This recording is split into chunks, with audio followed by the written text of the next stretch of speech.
எல்லோருக்கும் வணக்கம். லாஸ்ட் வீடியோவில் பார்த்தீங்கன்னா மினிமம் வேல்யூ வந்து எப்படி ஃபைண்ட் பண்ணலாம்னு சொல்லி பார்த்துருந்தோம். ஸோ இந்த வீடியோவில் அதே மாதிரி அதே எக்ஸாம்பிள் வச்சு மேக்ஸிமம் வேல்யூவை எப்படி கண்டுபிடிக்கலாம் அப்படின்னு சொல்லி தான் பார்க்க போகிறோம்.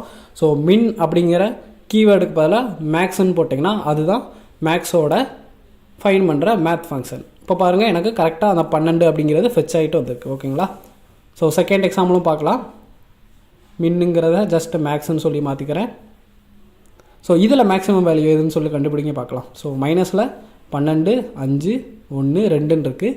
இதில் கரெக்டாக கண்டுபிடிங்க பார்க்கலாம். ஸோ ஒரு 2 செகண்ட் தரேன், ரெஃப்ரெஷ் பண்ணுறேன். -1 தான் பாசிட்டிவ் வேல்யூ. நான் மினிமம் இதிலே சொல்லியிருந்தேன்.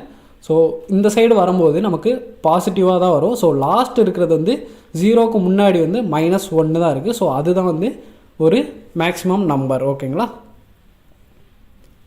அதே அரேயை வச்சு நான் வந்து மேக்ஸிமம் நம்பர் ஃபைண்ட் பண்ணுறேன். ஸோ மேக்ஸ்ன்னு மட்டும் மாற்றிக்கிறேன். ஸோ இதோட மேக்ஸிமம் வேல்யூ வந்து 15. நமக்கு அவுட்புட்டில் பார்க்கலாம். பாருங்கள், 15 வந்துடுது. ஸோ இந்த மாதிரி தான் நீங்கள் வந்து ஒரு மேத்தை வச்சு மினிமம் வேல்யூ என்னன்னு சொல்லி கண்டுபிடிக்கலாம், மேக்ஸிமம் வேல்யூ வந்து எப்படி கண்டுபிடிக்கலாம் அப்படிங்கிறத இந்த மாதிரி ஈஸியாக பண்ணிக்கலாம். ஓகேங்களா? ஸோ அடுத்த வீடியோவில் ரவுண்ட் அப்படிங்கிற ஃபங்க்ஷன் என்னன்னு சொல்லி பார்க்கலாம். அவ்வளோதான் இந்த வீடியோ. உங்களுக்கு பிடிச்சிருந்தா மறக்காமல் லைக் பண்ணுங்கள், ஷேர் பண்ணுங்கள், கமெண்ட் பண்ணுங்கள். அண்ட் இது வரைக்கும் நம்ம சேனலை சப்ஸ்கிரைப் பண்ணாதவங்க மறக்காமல் சப்ஸ்கிரைப் பண்ணிக்கோங்க.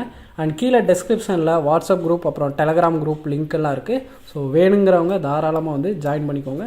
அடுத்த வீடியோவில் பார்க்கலாம். Bye by.